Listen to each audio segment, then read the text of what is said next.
There are moments in your life that arrive disguised as something ordinary, like a Tuesday night or a casual joke between friends. They wear the camouflage of the mundane, and it's only much later, when you replay the memory in the quiet theater of your mind, that you see it for what it was, the turning point. The sound of the lock clicking into place, sealing a door you never even knew was open. For me, that moment was a bet, a stupid, boyish wager thrown across the cluttered space of my living room like a stray spark. It was born from boredom and too much cheap beer, and it ended with a whisper that dismantled the entire architecture of the world I had so carefully constructed around my own heart. Julian had always been a creature of casual confidence, a man who wore his skin as easily as he wore his favorite faded sweatshirt. He moved through the world with an uncomplicated grace that I, a photographer by trade and an observer by nature, had always found both mesmerizing and hopelessly distant. We were an odd pairing, a friendship that on paper made little sense. He was the bright, kinetic energy, the one who filled rooms with laughter and easy conversation. I was the quiet anchor, the still point he orbited, the one who listened. For 6 years, that had been our dynamic, a comfortable, well-worn path of platonic affection. I had long ago made peace with the quiet, persistent ache in my chest whenever he was near, classifying it as a secret I would carry indefinitely, a photograph undeveloped and stored away in a light-proof box. That night, however, the comfortable path veered into uncharted territory. A rainstorm had descended upon the city, a violent, percussive downpour that rattled the old window panes of my apartment and made the world outside seem like a distant, waterlogged dream. Julian had been meant to drive back to his own place across town, but the storm had given him a convenient excuse to stay. We were sprawled on my worn-out couch, the television murmuring a low-budget sci-fi movie that neither of us was watching. The air was thick with the scent of rain, damp earth, and the lingering aroma of the pizza we devoured hours earlier. "I'm bored," Julian announced, stretching his long limbs out until his socked feet were pressing against my thigh. It was a casual, thoughtless touch, the kind that had punctuated our friendship for years, but tonight, it felt different. It felt like a low-voltage current, a signal my body registered long before my brain could process it. I hummed in response, my eyes fixed on the way the lamplight carved a sharp line along his jaw. "The movie's not that bad." "The movie is terrible, Leo, and you know it," he chuckled, his voice a low rumble that seemed to vibrate right through the worn couch cushions and into my bones. He shifted, turning to face me more directly, his elbow propped on the back of the sofa, his chin resting in his hand. His eyes, a shade of hazel that could shift from green to gold depending on the light, held a familiar, mischievous glint. "Let's make a bet." My stomach did a slow, nervous flip. I was not a man who enjoyed bets. They implied a level of risk, of unpredictability, that my carefully ordered life was designed to avoid. "What kind of bet?" I asked, trying to keep my voice as level and uninterested as possible. "I bet," he said, his gaze intensifying, "that I can make you blush." A sudden, sharp silence fell between us, broken only by the drumming of the rain against the glass. It was such a simple, ridiculous challenge, yet it felt as monumental as a thrown gauntlet. My entire existence around Julian was an exercise in not blushing, in maintaining a placid, unreadable exterior while my inner world was a chaotic symphony of unspoken feelings. For him to target that one specific, vulnerable reaction felt like he was aiming a spotlight at the most fragile part of my composure. It was a joke, I told myself. A stupid, harmless joke. But the focused intensity in his eyes suggested something else, a curiosity that felt dangerously perceptive. "That's a stupid bet," I said, my voice a little too tight. "You can't just make someone blush." "Oh, I think I can," he countered, a slow smile spreading across his face. It wasn't his usual wide, easy grin. This was something smaller, more knowing. "I'm very observant." "What's the wager?" My mind raced, searching for an escape route. "If you lose, you have to do all my dishes for a month." "Deal," he said instantly. "And if I win," he paused, his gaze dropping to my lips for a fraction of a second before returning to my eyes. The movement was so quick I might have imagined it, but the effect was instantaneous, a bloom of heat rising up my neck. "If I win, You have to finally let me take a decent photo of you. Not one of your moody, in-the-shadows self-portraits. A real one, where you're actually looking at the camera.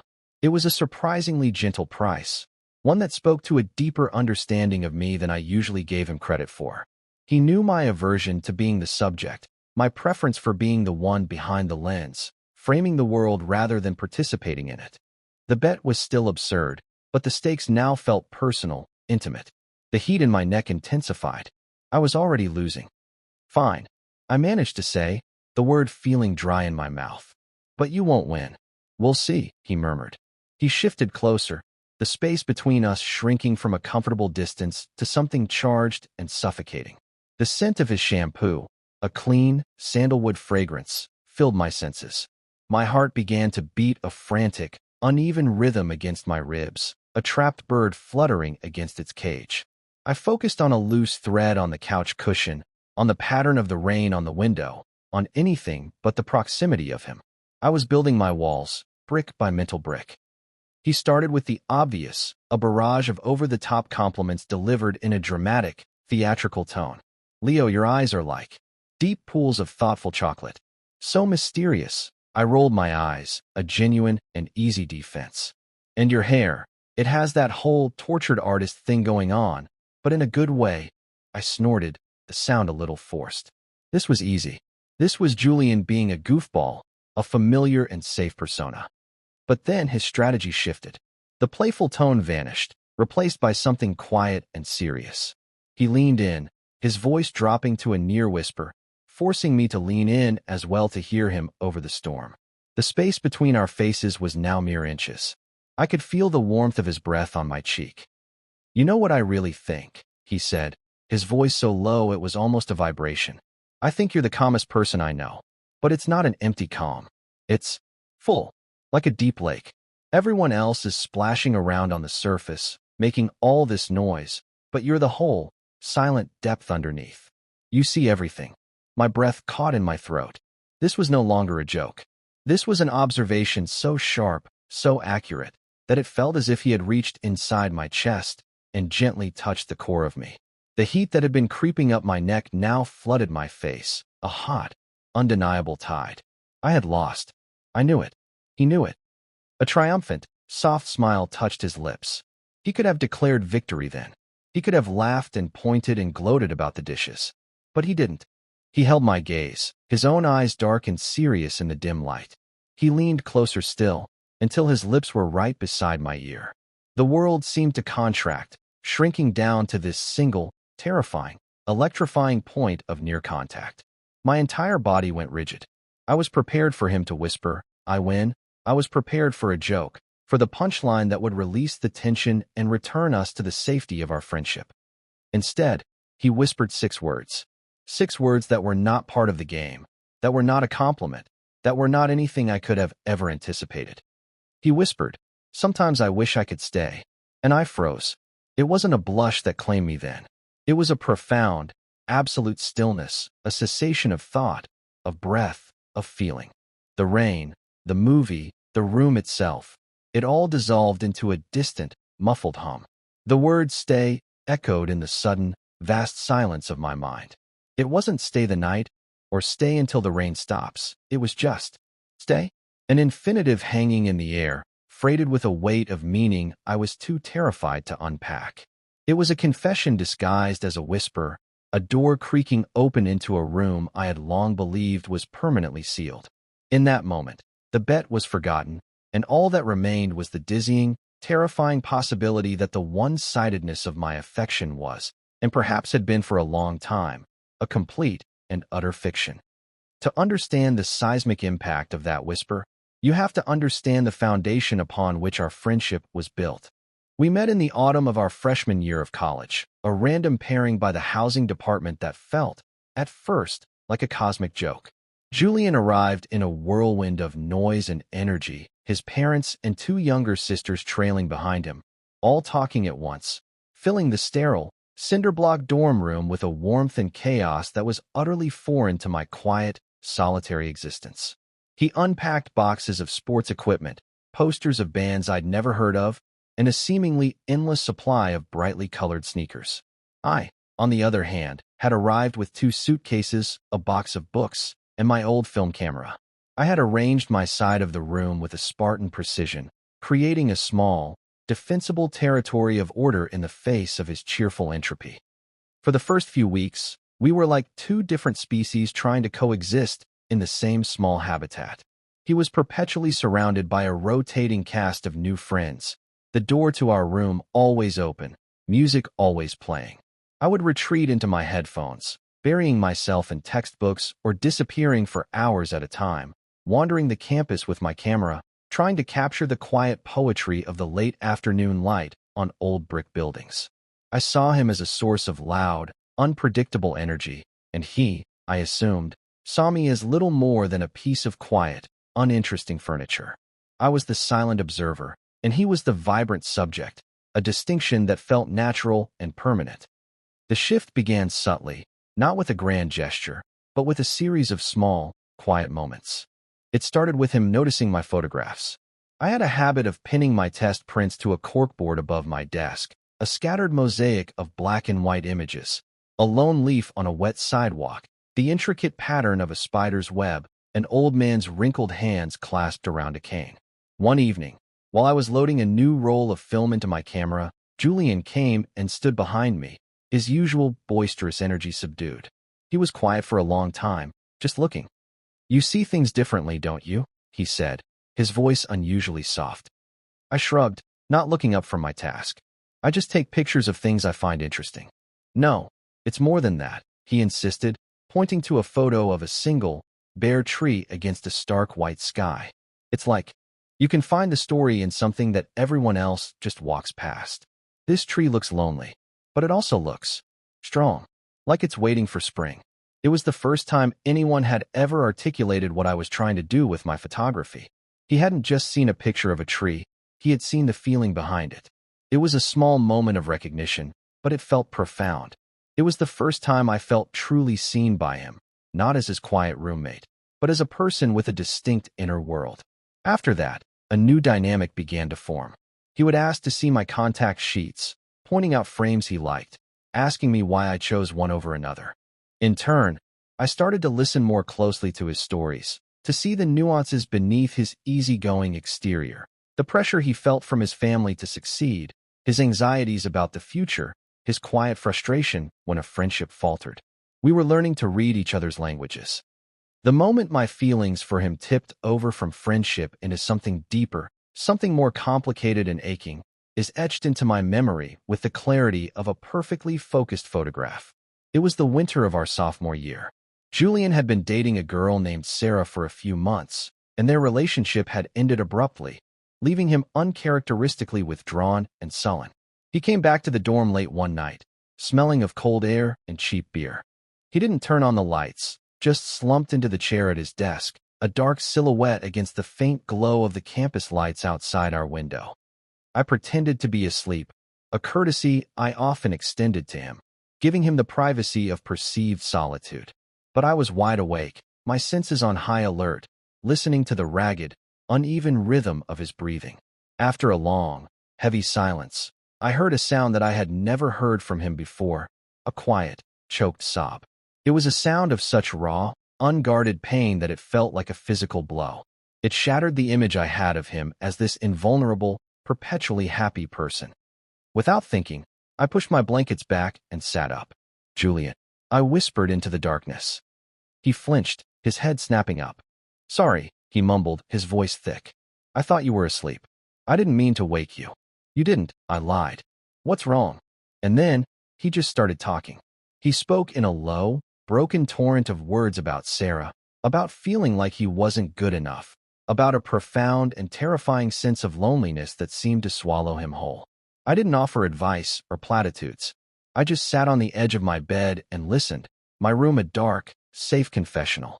When he finally fell silent, the space between us was filled with a heavy, shared vulnerability.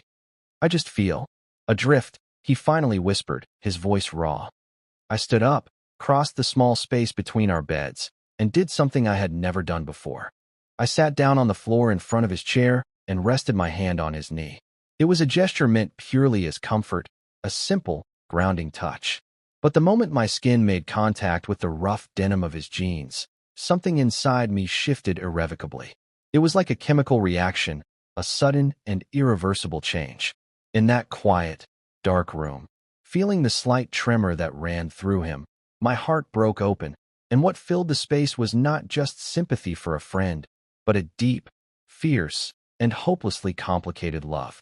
I wanted to protect him from that feeling of being adrift. I wanted to be his harbor. From that day forward, my life was divided into two distinct realities.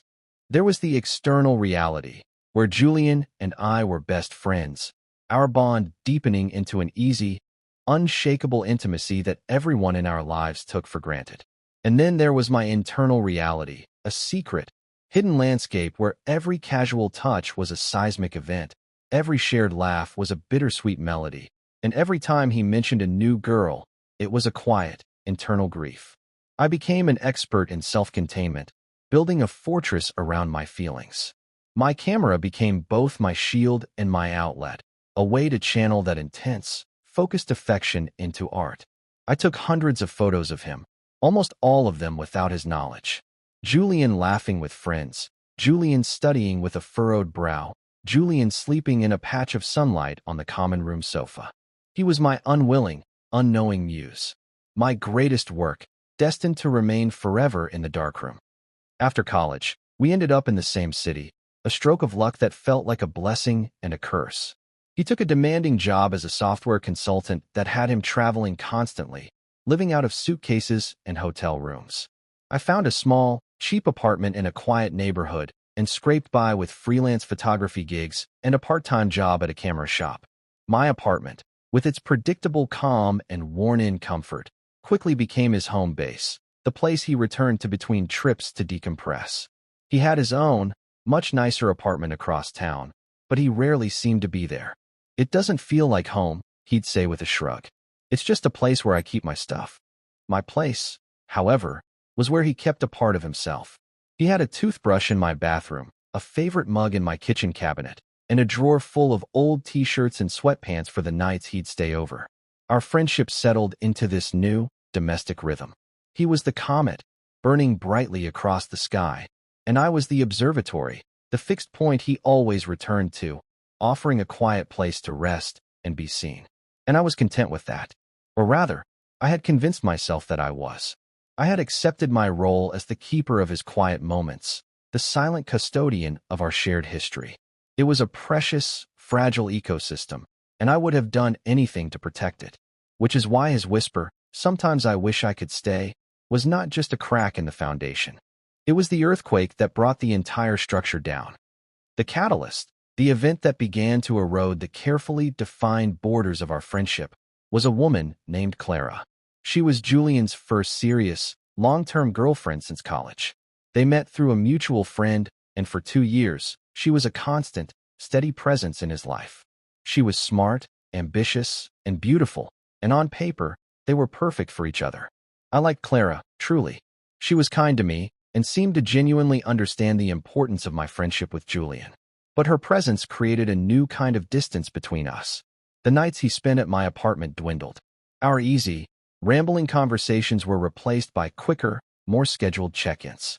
He was building a life with her, a life in which I was a welcome guest, but no longer a resident.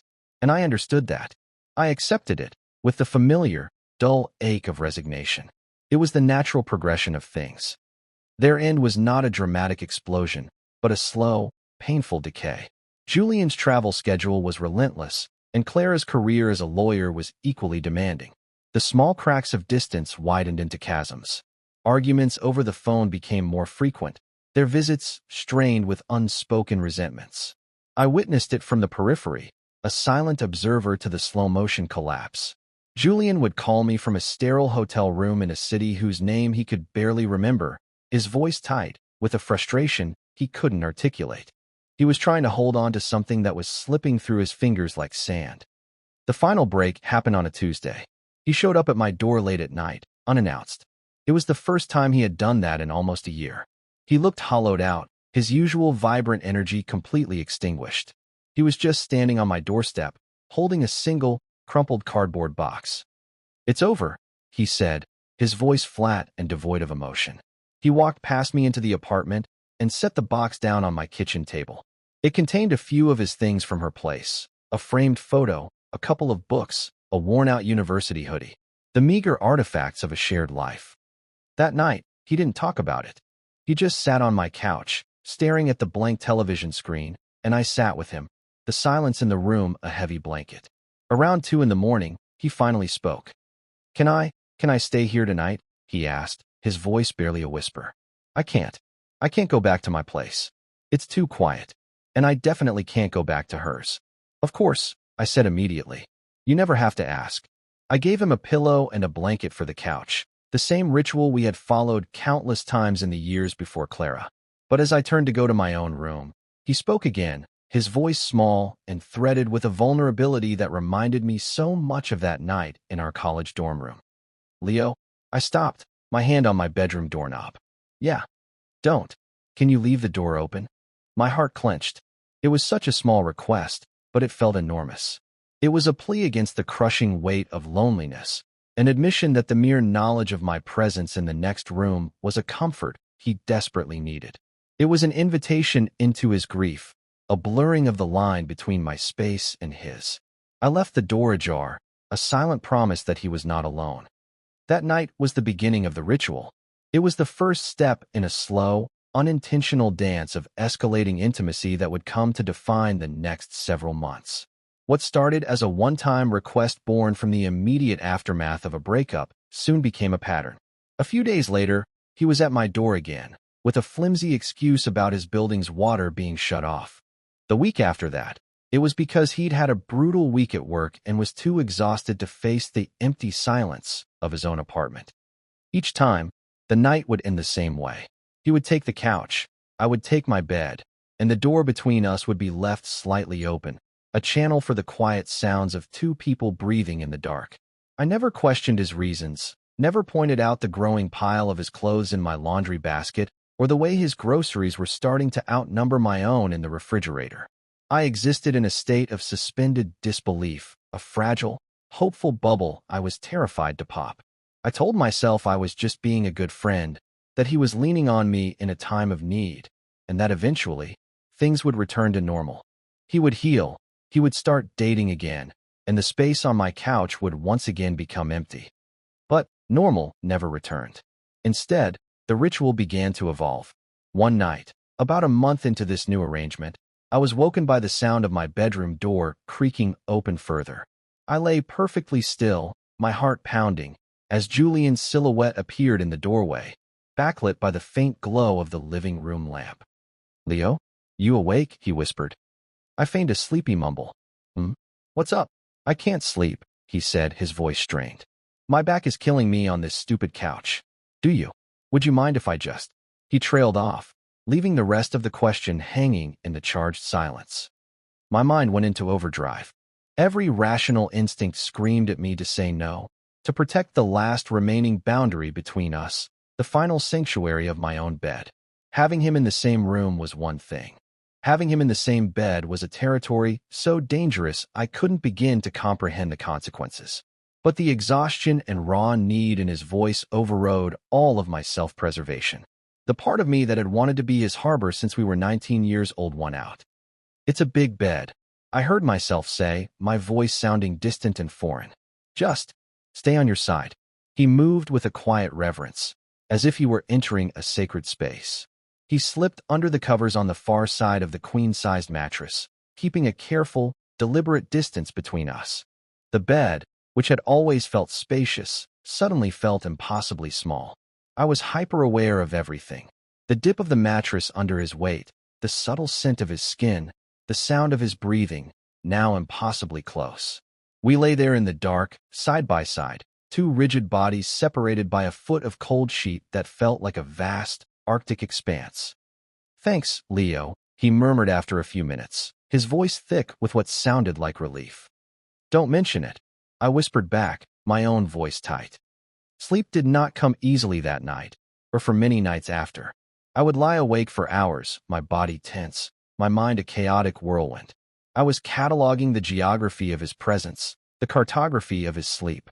I learned the way his breathing would deepen just before he drifted off, the small, twitching movements his fingers would make, the low, soft snores he would emit when he was truly, deeply asleep. Sometimes, in the depths of the night, he would shift, and his arm would brush against mine, or his foot would touch my leg. Each accidental contact was a jolt, a spark that would send a shock wave through my system, leaving a phantom warmth on my skin long after he had moved away. This became our new normal, the unspoken ritual. He would arrive at my apartment. We would eat dinner or watch a movie, and when it grew late, he would simply drift towards my bedroom without a word, as if it were the most natural thing in the world. The pretext of the bad couch was long forgotten. This was just what we did now. We shared a bed. Platonically. As friends. I lived in a constant state of low-grade anxiety and soaring, secret hope. I was walking a tightrope stretched over a canyon of my own making. I was terrified of falling, but the view was intoxicating. The night of the bet, the night of the storm, was the culmination of this period of intense, ambiguous intimacy. The physical closeness had become routine, but the emotional space between us was still a minefield of unspoken things. His challenge to make me blush felt like a deliberate attempt to probe that space, to test the limits of our carefully constructed platonic facade. And his whisper was not a test. It was a surrender. Sometimes I wish I could stay. It was the quiet, devastating confession of a man who had, night after night, been choosing to stay, without ever allowing himself to understand why. It was the sound of his own carefully built walls beginning to crumble. And it left me frozen, because I knew, with a terrifying certainty, that if his walls came down, mine would not be far behind. The moments that followed his whisper were a study in suspended animation. The air itself felt thick, crystalline, as if a single wrong move would shatter the fragile tension into a million irreparable pieces. My entire being was focused on the warmth of his breath ghosting against the shell of my ear, the sheer proximity of his lips. The word stay hung between us, a tangible object. It was a bridge and a chasm all at once. I didn't move. I barely breathed. My mind, usually a frantic loom of analysis and overthinking, had gone completely, blessedly silent. There was only the sound of the rain, a steady, rhythmic drumming that seemed to be counting the seconds of this new, terrifying era. Julian pulled back, but only by an inch. The movement was slow, tentative, as if he were emerging from a trance. I could feel his gaze on the side of my face, searching, questioning. I couldn't bring myself to look at him. To meet his eyes would be to acknowledge the magnitude of what had just passed between us, and I wasn't ready. I was a photographer who had spent his life framing moments, containing them within the safe borders of a viewfinder. This moment was too large, too wild, to be contained. It was spilling over the edges, threatening to flood everything. "Leo," he said, his voice still a low whisper, but now laced with a thread of uncertainty, perhaps even panic. He had thrown a stone into the deep, still lake of our friendship, and now he was watching the ripples spread, unsure of what monsters or treasures he might have disturbed in the depths. I finally forced myself to turn my head, my movements stiff and robotic. I looked at him. His face, illuminated by the soft, golden light of the single lamp, was an open book of confusion. The playful confidence from the bet was gone, replaced by a raw, unguarded vulnerability. His eyes, those expressive hazel eyes, were wide with a kind of shock, as if he were as surprised by the words that had come out of his mouth as I was. It was the look of a man who has accidentally spoken a truth he wasn't even aware he knew. "You win," I said, my voice hoarse. It was a desperate attempt to retreat, to pull us back to the safety of the game. If this was just about the bet, then it was manageable. It was a joke that had gone a little too far. It could be laughed off. But Julian shook his head, a small, barely perceptible movement. "No," he murmured. That wasn't for the bet." And there it was. The confirmation. The admission that the whisper was not a tactic, but a confession. The air crackled. The tightrope I had been walking for months suddenly snapped, and I was in freefall, the ground rushing up to meet me. For a terrifying second, I thought he might lean in again, that he might try to kiss me. A part of me, a wild, reckless part, yearned for it with an intensity that was physically painful. But another, larger part, the part that had spent years protecting this friendship, was screaming in terror. A kiss would be an irreversible act, a line crossed from which there was no return. Instead, he did something that was almost more intimate. He slowly, hesitantly, reached out his hand and gently brushed his thumb across my cheek, right where the flush of my blush had been the hottest. His touch was feather-light, almost reverent, but it sent a tremor through my entire body. It was a gesture of such profound, unadorned tenderness that it bypassed all my defenses. It wasn't a gesture between joking friends. It was the touch of someone seeing, truly seeing, the effect he had on another person and being humbled by it. He held his hand there for a long moment, his thumb tracing a slow, soothing path on my skin. His gaze was locked on mine, and in his eyes, I saw a maelstrom of emotions: confusion, fear, curiosity, and something else, something deeper and more fragile that looked terrifyingly like affection. He was lost, and in that moment, I realized that he was just as scared as I was. He was the unknowing initiator, the one who had been pushing the boundaries without being fully conscious of his own motivations. He had been drawn to the warmth of my fire, night after night, without ever stopping to wonder why he felt so cold everywhere else. His whisper was the moment he finally felt the heat on his own skin. Then, as quickly as it had begun, the moment shattered. A car horn blared from the street below, a sharp, intrusive sound that broke the spell. Julian flinched, pulling his hand back as if he'd been burned. He blinked, and the raw vulnerability in his expression was instantly shuttered, replaced by a guarded, panicked look. He scrambled back to his side of the couch, putting a sudden, deliberate distance between us. The intimate space he had created vanished, leaving a cold, awkward void in its place. "It's late," he said abruptly, his voice strained and unnaturally loud. He wouldn't look at me. He was staring at the television, at the meaningless flicker of images, as if it were the most fascinating thing he had ever seen. We should probably get some sleep." He didn't move towards my bedroom. He grabbed the blanket from the back of the couch and wrapped it around himself, a defensive posture.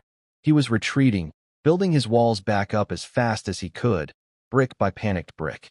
The unspoken message was clear: he was sleeping on the couch tonight. The ritual was broken. The door to my bedroom would remain firmly closed. I didn't know what to say. My mind was a cacophony of conflicting thoughts. What did that mean? "Are you okay? Don't you dare retreat from me now." But I said none of them. I was paralyzed by a lifetime of practice in not pushing, not asking for more than he was willing to give. So I just nodded, my throat too tight to form words. "Yeah," I finally managed to choke out. "Good idea." I stood up on shaky legs and walked to my bedroom, each step feeling like I was wading through deep water. I closed the door behind me, the soft click of the latch sounding like a gunshot in the silent apartment. I leaned my forehead against the cool wood of the door, my heart hammering against my ribs. On the other side of that door was a man who had just cracked open his heart and mine, and was now desperately trying to pretend that nothing had happened at all. Sleep was an impossibility. I lay in my bed, the empty space beside me feeling like a physical ache, a cold void where his warmth should have been. The ritual, which had been a source of such intense anxiety and hope, was now something I mourned. Its absence was a tangible loss. I replayed the whisper over and over in my mind, analyzing its tone, its cadence, the way it had felt against my skin. Sometimes I wish I could stay. It was a wish, not a statement. A longing, not a decision. It was the confession of a desire he didn't know how to name or act upon. I stared at the ceiling, listening to the sound of the rain, which had softened from a percussive drumbeat to a gentle, mournful patter. I could hear him shifting on the couch, the rustle of the blanket, a heavy sigh. He was awake, too. We were lying in separate rooms, separated by a thin wall and a chasm of fear and confusion, both of us trapped in the wreckage of a moment that had been too honest for either of us to handle. The bet was a distant, ludicrous memory. The prize I had won was not a month of clean dishes or a photograph. The prize was this: a terrible, agonizing, and beautiful uncertainty.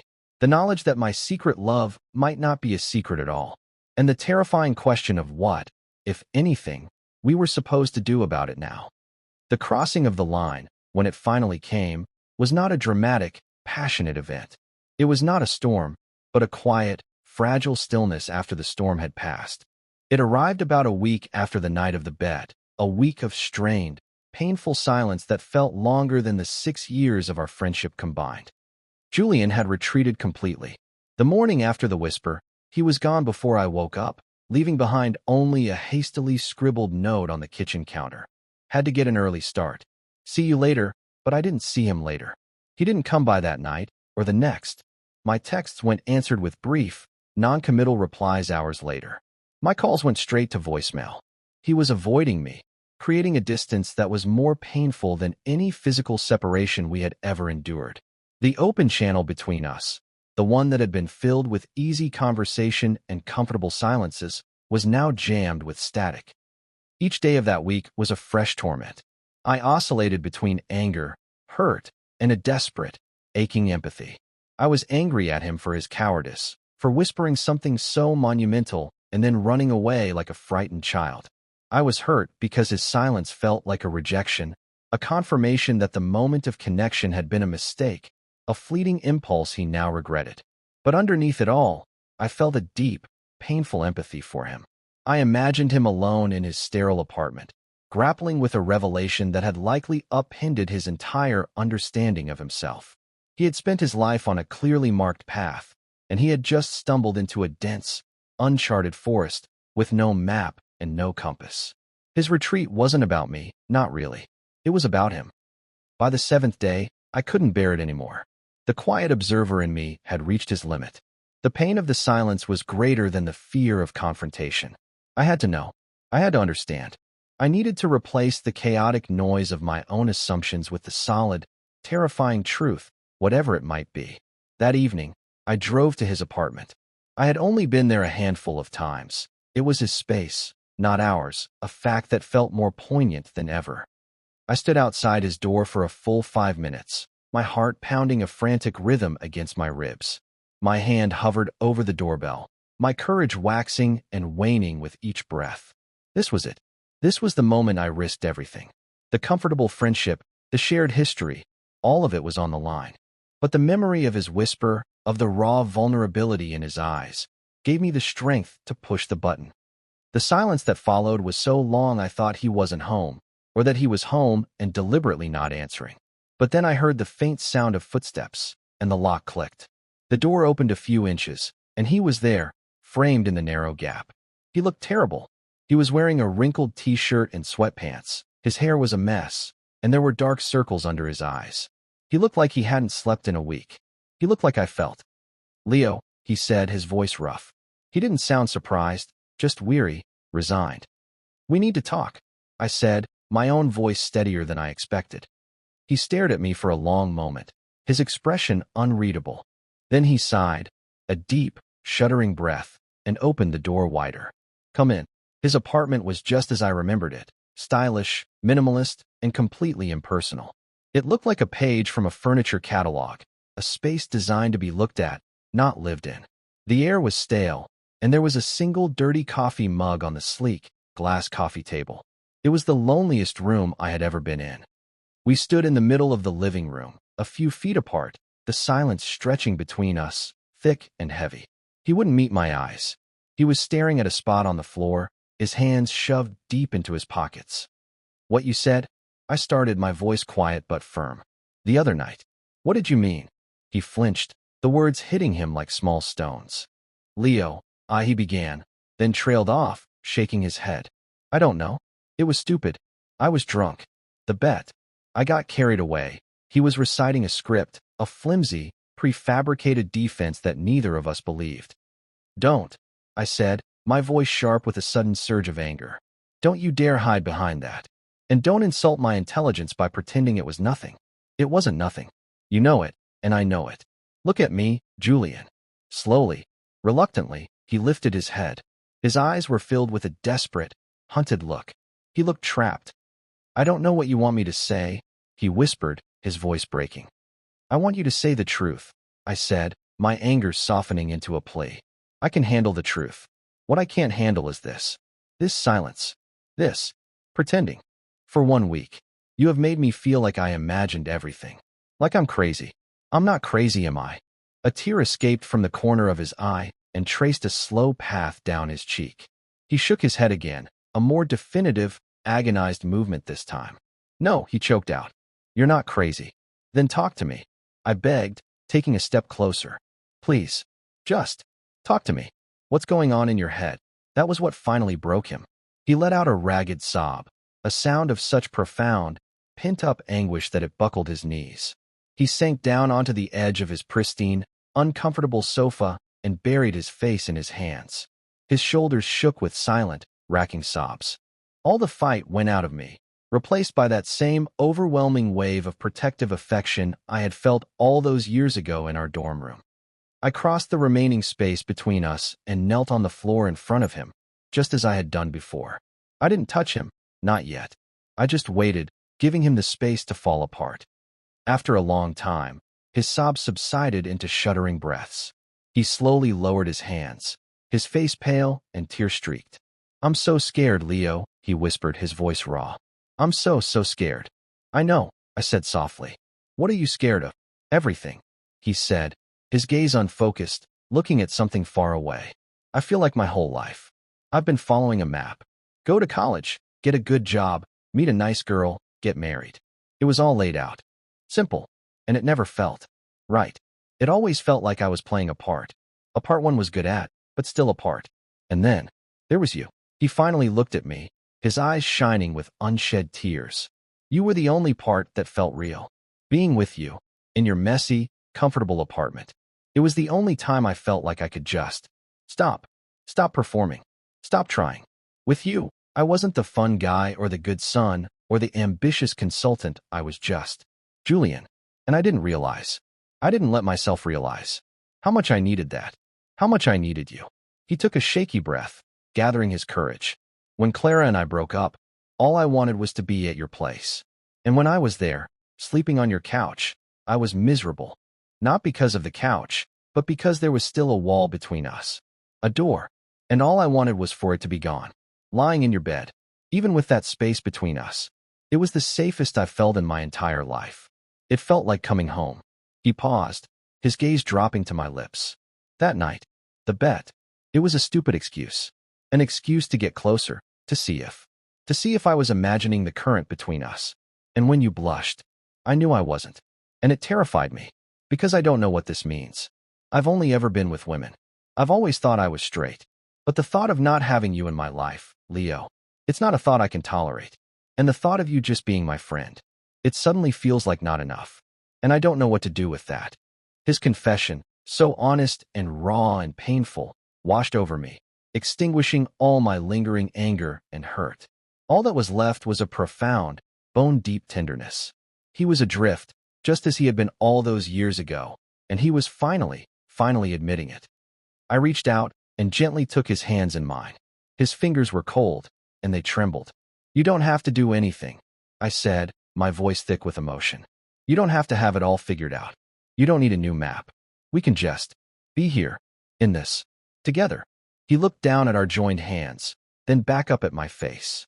The fear in his eyes was still there, but now it was mingled with a fragile, dawning hope. He leaned forward, his movement hesitant, questioning. I didn't move. I stayed right where I was, a fixed point, his anchor. The world narrowed to the few inches between our faces. Leo, he whispered, his voice barely audible. It was a question, a plea, and a request for permission all in one. And this time, I knew the answer. Yeah, I whispered back. He closed the final distance between us, and his lips met mine. It wasn't a kiss of passion or demand. It was a kiss of profound, breathtaking relief. It was tentative, soft, and searching, a question being answered. It tasted of salt and fear, and a hope so new and fragile it felt like it could break. It was the feeling of a lock finally finding its key. It was the feeling of two people, lost in their own separate forests, finally finding the same path. It was the feeling of coming home. The aftermath of a confession is a delicate, fragile thing. It's like the first moments of dawn after a long, storm-tossed night. The light is pale and uncertain, and the world is still slick with rain, holding its breath to see if the sun will truly rise. Our first kiss was not a magic wand that instantly vanquished all fear and confusion. It was, instead, the opening of a door into a new, unfamiliar room, and we stood on the threshold, blinking in the strange light, unsure of how to navigate the space within. We didn't talk much more that night.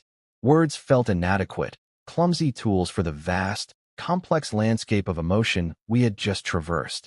After the kiss, he just held on to me, his face buried in my shoulder, his body still trembling slightly, as if releasing years of pent-up tension.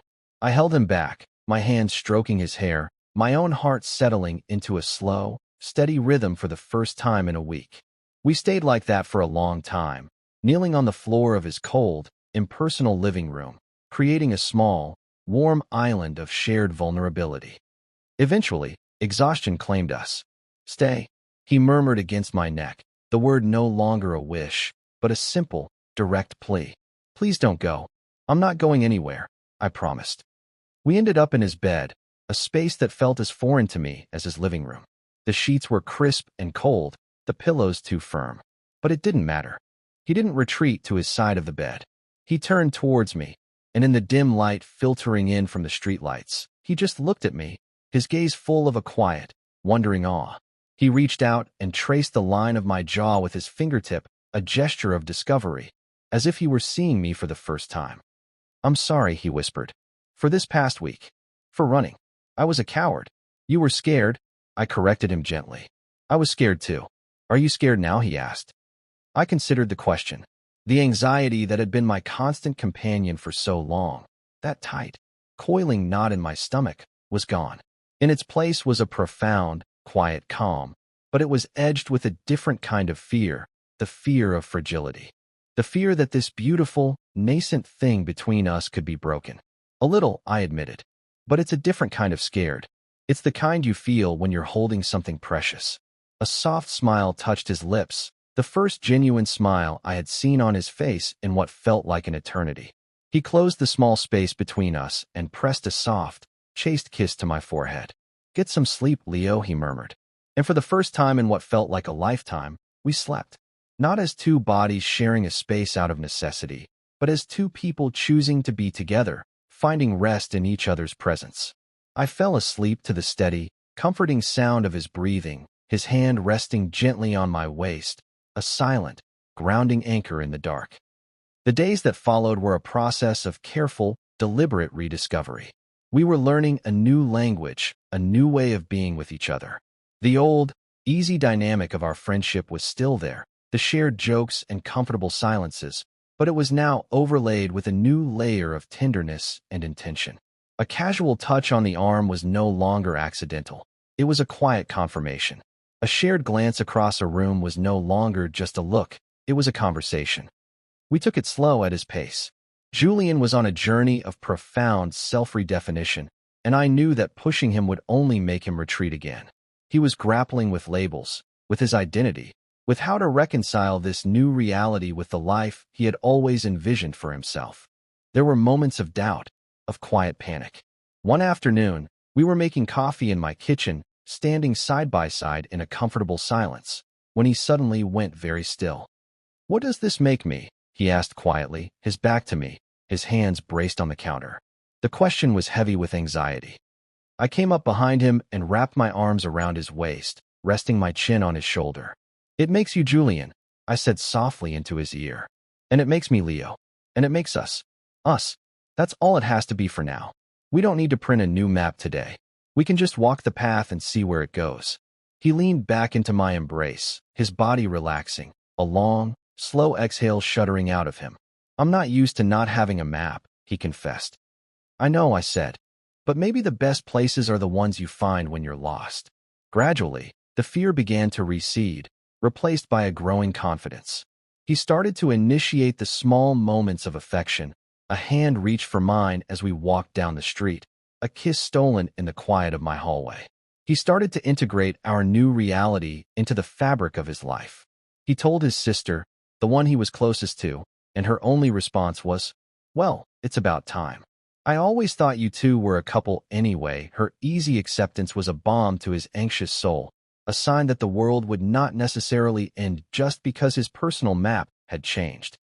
My apartment, which had once been his sanctuary from a life he was running from, became our shared home by choice.